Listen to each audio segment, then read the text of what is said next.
Assalamualaikum warahmatullahi wabarakatuh. Bismillahirrahmanirrahim. Alhamdulillah. Innal hamdalillah ala ni'amillah. Wassalatu wassalamu ala Rasulillah Sayyidina Muhammad ibn Abdullah wa ala alihi wa sahbihi wa man tabi'ahum ila yaumil qiyamah. Qala Allah Ta'ala fi kitabihil karim. A'udzu billahi minasy syaithanir rajim. Bismillahirrahmanirrahim. Qul hal yastawil ladzina ya'lamuna wal ladzina la ya'lamun. Al-ayah. Wa qala Rasulullah sallallahu alaihi wasallam, man idda'a ila ghairi abihi wa huwa ya'lamu annahu ghairu abihi fal jannatu alaihi haram. Amma ba'd. Semoga kita semua senantiasa dalam lindungan Allah Ta'ala, diberikan keberkahan, umur dan kesehatan, diberikan kerezekian yang meningkat ke atas kelimpahan, diberikan keselamatan, kedamaian, ketenangan, kesenangan, dan bahkan kebahagiaan yang dapat kita rasakan dalam kehidupan kita di dunia sampai di akhirat nanti untuk keluarga panjenengan sampai dzurriyyah panjenengan ila yaumil qiyamah abadan abada selamanya. Pada kesempatan yang penuh dengan kebahagiaan ini, kita akan berinteraksi, berkomunikasi, berbagi informasi tentang apakah Syiah itu termasuk bagian daripada umat Islam, atau apakah Syiah itu pemeluknya adalah seorang Muslim. Ini kita akan berbincang-bincang bersama mengenai Syiah yang selama ini trending di seluruh dunia, yakni dengan adanya perang terbuka. Syiah itu sebenarnya tidak bisa kita generalisir, kita vonis semua sesat, itu tidak bisa. Sunnah juga begitu, tidak bisa kita menghukumi setiap Ahlus Sunnah wal Jamaah itu pasti lurus dan leres, baik akidah ataupun syariahnya. Jadi kita harus objektif. Definisi daripada Muslim atau orang Islam itu seperti apa? Jika ada umat manusia yang sudah mengikrar, mengucapkan, meyakini bahwa tiada Tuhan selain Allah dan Nabi Muhammad adalah utusannya, ya maka dia sudah masuk dalam kategori Muslim, orang Islam. Lah, apakah Syiah itu juga ada syahadah? Tentunya ada, walaupun tidak diletakkan pada rukun iman yang pertama. Walaupun ada akidah ma'rifatul a'immah dan ismatul a'immah, tetapi di sisi yang lain, Syiah itu juga garis besar keyakinannya adalah la ilaha illallah Muhammadur Rasulullah. Berarti Syiah itu juga Muslim, pemeluknya orang Islam, ya, sama dengan kita. Kita harus bijaksana, tidak boleh menvonis setiap penganut faham Syiah apapun sinf atau jenisnya Syiah itu semuanya adalah sesat. Tidak bisa. Syiah yang Mu'tazilah itu lebih dulu ada sebelum adanya istilah Sunnah wal Jamaah. Syiah Ja'fariyah itu alirannya juga diadopsi dalam hal akidah, dalam hal syariah furu'iyah oleh Ahlus Sunnah. Bahkan kebanyakan sumber dari Madzhabul Arba'ah itu juga dari kalangan mereka. Syiah Mu'tazilah seperti Zaidiyah juga diakui menjadi bagian daripada umat Islam di dunia. Selain dari Syiah Ja'fariyah, juga ada Syiah Ibadiyah. Dan Ibadiyah ini lebih condong ke Mu'tazilah. Bahkan aliran Zohiri itu juga diakui, seperti diakuinya aliran Salafi. Walaupun ada sebagian yang condong ke Wahabi dan Sufi. Jadi ini tercantum dalam piagam aman atau risalah aman Yordania yang sudah dirumuskan oleh ulama-ulama sedunia sejak tahun 2004 sebenarnya, tapi ditetapkan lagi oleh Istimewa Ulama Sedunia pada bulan Juli 2005 yang lalu itu. Dari Indonesia ada Kiai Hasyim Muzadi, ada almarhum ya, sama Pak Prof. Din Samsudin. Tidak hanya kedua kiai ini saja yang hadir ke sana, tapi juga ada lain ya yang berasal dari negeri kita. Jadi kita harus bijak, tidak boleh menggeneralisir bahwa semua Syiah itu sesat. Mohon maaf, lah sekarang Syiah yang dianut oleh Republik Islam Iran ini apakah Syiah Imamiyah Itsna Asyriyah atau Syiah Ja'fariyah ya, atau Syiah yang Gulatiyah ya, apa Mu'tazilah Ibadiyah atau bagaimana?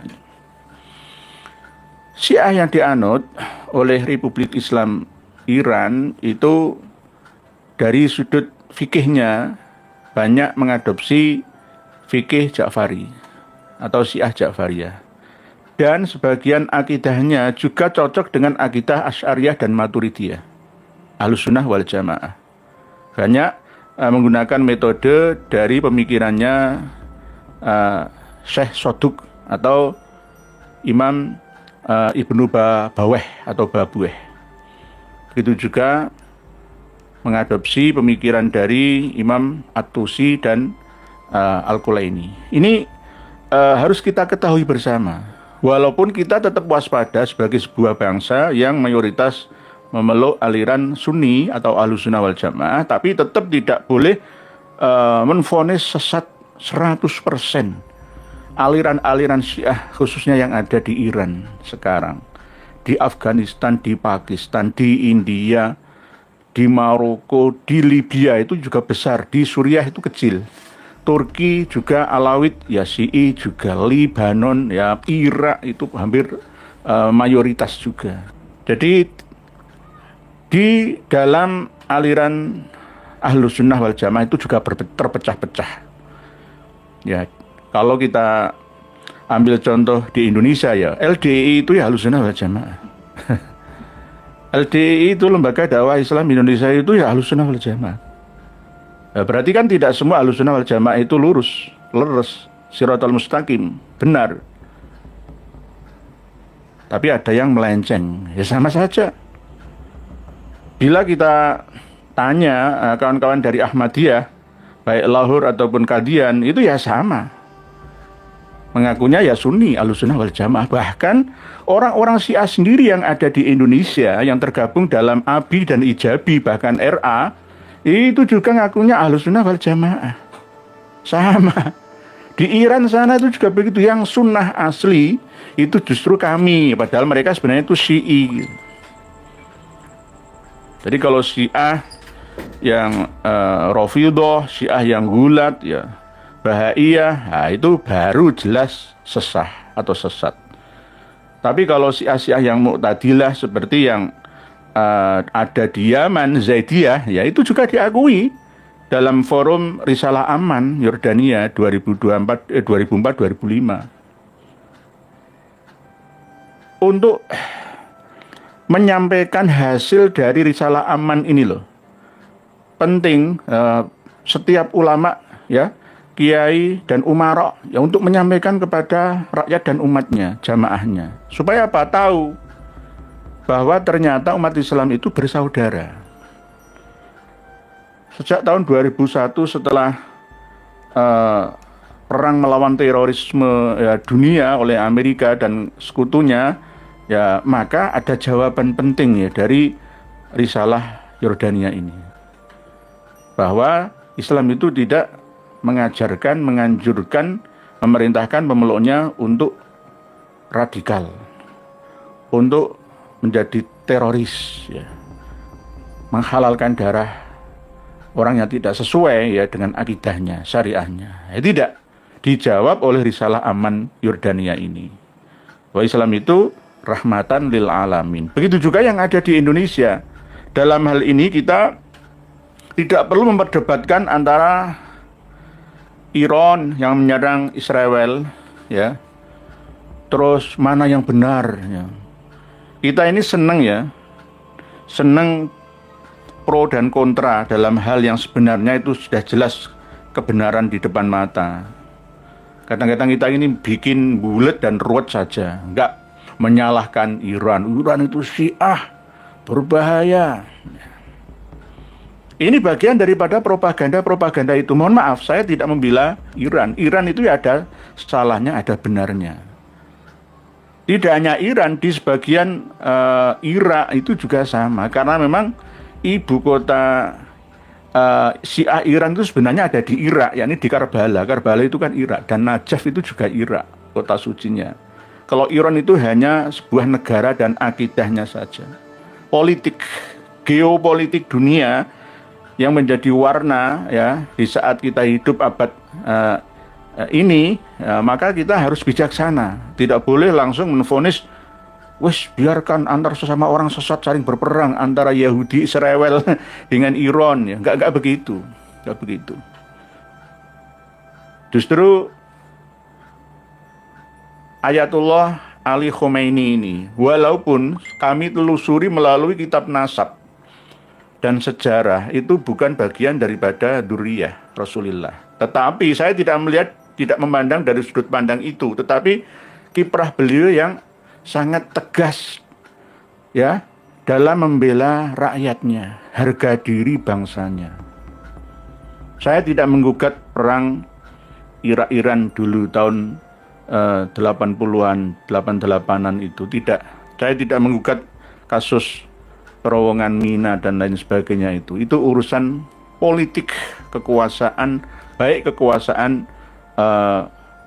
yang bersifat spiritual ataupun teritorial. Nah ini jelas beliau Sayyid, ya, atau Ayatullah Ali Khomeini ini menjadi pahlawan, telah mampu membalaskan hasil kekejian dan kekejaman Israel, ya, terhadap penduduk Filistin yang ada di Gaza atau Gaza khususnya. Bahkan tidak segan-segan negara yang baru berdiri beberapa puluh tahun yang lalu berani mengintervensi Lubna atau Libanon dan wilayah Suriah yang baru berdiri pemerintah barunya. Lah ini baru ada seorang muslim, walaupun Syiah, walaupun sholatnya ada yang berbeda dengan kita, tapi kenyataannya beliau tidak hanya bicara saja, mengerahkan segala kemampuan senjatanya, ya, untuk menyerang orang atau negara yang menyerangnya. Pak Sugiono, bravo Iran. Pak Ruberji saja, saya mendukung Iran untuk melawan Israel. Sebenarnya kita tidak menginginkan adanya perang dan perang itu, karena perang itu hanya akan membawa kerugian dari semua pihak yang ada. Kita tetap berada di negara yang non-blok, tidak berpihak kepada blok timur ataupun blok barat atau blok-blok lainnya.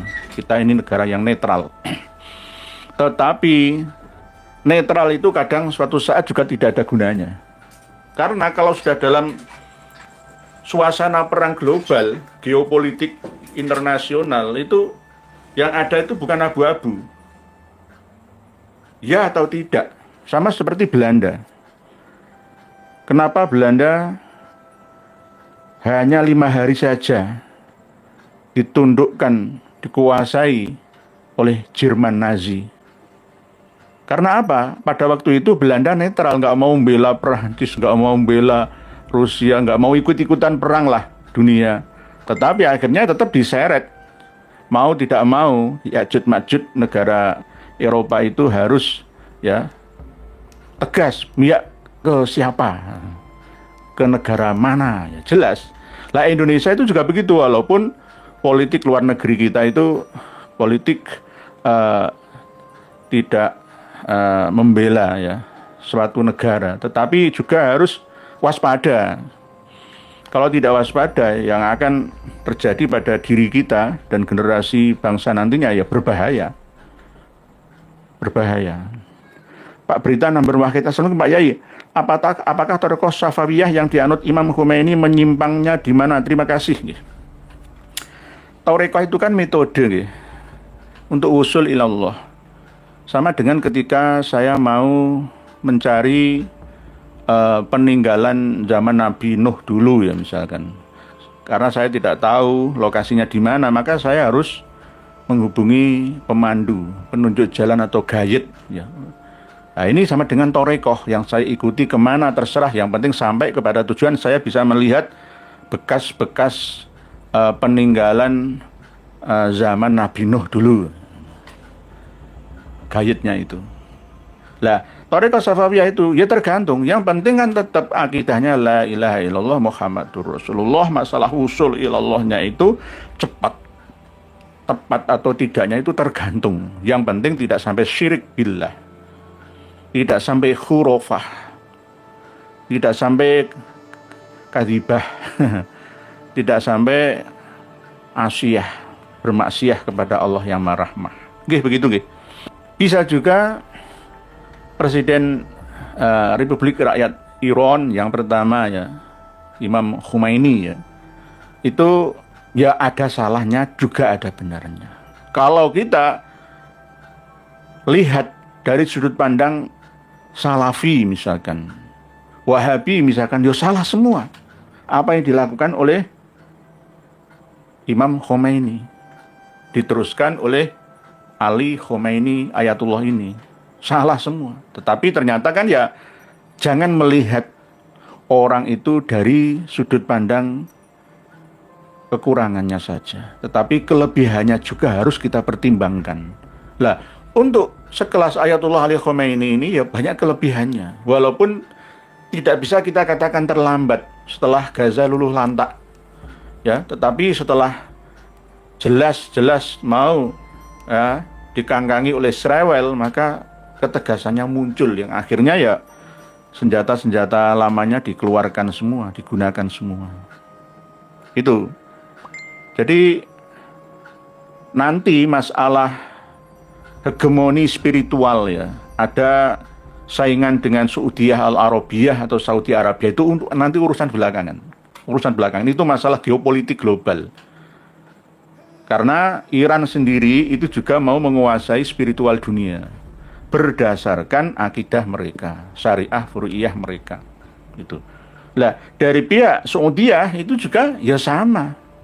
Maunya netral, melayani seluruh jamaah muslimin dunia dengan Khadimul Haramainnya itu.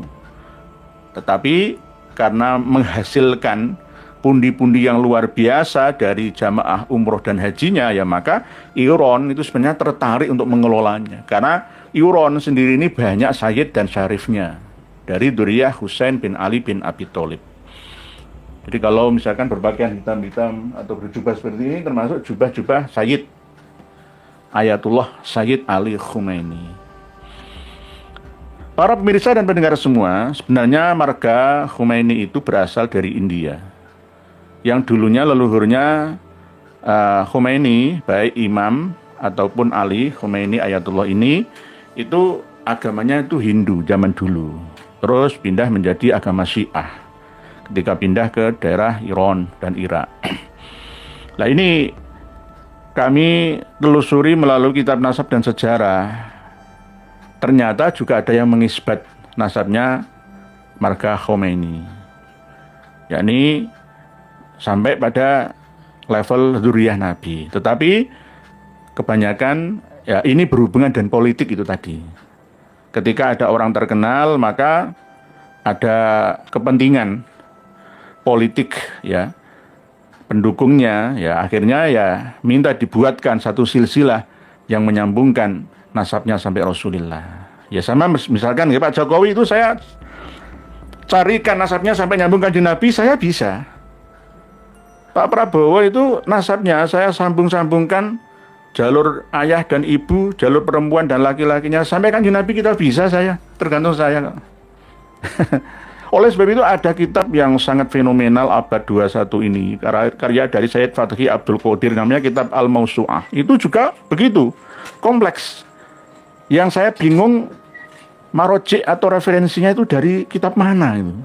Ngarang-ngarang sendiri tapi menguasai seluruh materi. Nama-nama semua diakui, semua gampang. Sepenting sesuai dengan syariah, ada 2 orang saksi yang adalah, yang akhirnya langsung diakui iki keturunan iki, yang penting disumpah. Ada syahadah. Nah ini, jadi gampang sebenarnya standar nakib sekarang ini itu gampang. Yang penting jenengan apal silsilah bapak mbah buyut, canggah waring udeg-udeg gantung siwur ya, sampai paling enggak sampai 14 itu, lalu nanti ketemukan lagi, kan harus banyak yang tidak mendeteksi ke 14 itu ya, akhirnya nanti jenengan apalkan itu, jenengan tuliskan ya, buatkan satu manuskrip yang disandarkan kepada kakek buyut panjenengan, nah diakui menjadi cucu kanjeng Nabi. Gampang. Gampang sekarang. Oleh sebab itu habaib Alawi yang ada di Indonesia ini kebanyakan dari India. Entah itu transitnya atau langsung dari Hadromi ya ke India, mukim lama di sana lalu hijrah ke Nusantara. Jadi program mengindianisasikan Nusantara itu sudah sejak lama, baik dari sisi sejarah ya, budaya ataupun agama. Begitu juga diikuti oleh Ba'alawi yang didukung Belanda. Itu mau merubah segalanya dan menguasai akal pikiran kita, akal bawah sadar kita. Pak Susul Hadi, paman saya di Ambon juga keturunan Nabi, malah lebih tua, dia malah nggak ngaku-ngaku sebagai nggih. Banyak kok dari Indonesia Timur, dari Maluku, ya dari Ambon, Ternate itu yang ya hijrahnya ya orang-orang Hadromi sana melalui Celebes ya, lalu berpindah ke sana ya, dari Sumbawa juga, dari Mataram juga. Jadi kembali ke bahasan tentang Ayatullah Ali Khomeini ini, apakah beliau seorang Muslim? Seorang Muslim, walaupun sholatnya itu tidak seperti sholat kita, tapi inti daripada sholat itu tidak ditinggalkannya, hanya masalah perbedaan jalsah istirahah ataupun dari segi setelah takbiratul ihram itu tangan dilepas atau tangan ditaruh di bawah dada di atas pusat kita, itu hanya urusan furu'iyah saja. Terus masalah menggabungkan ya sholat duhur dengan asar, baik takdim atau takhir ya, antara maghrib dan isya dengan takdim dan takhir tanpa adanya alasan yang dibenarkan, masafatul qasri atau apa, itu boleh bagi mereka. Sholat sehari semalam itu 5 kali dalam 3 waktu, itu boleh. Memang Imam Maliki itu juga ada yang memperbolehkan. Nah, ini hal-hal yang berhubungan dengan masalah furu'iyah saja, khilafiyah furu'iyah. Oleh sebab itu di Indonesia kita juga tidak perlu memperkeruh suasana dengan saling menyesatkan satu sama lainnya, antara NU dengan Muhammadiyah, antara NU dengan Wahabi Salafi ya. Misalkan kalau memang mau kita ingatkan mereka ya kita berbicara sewajarnya saja, wa tawasau bil haq dengan nasihah.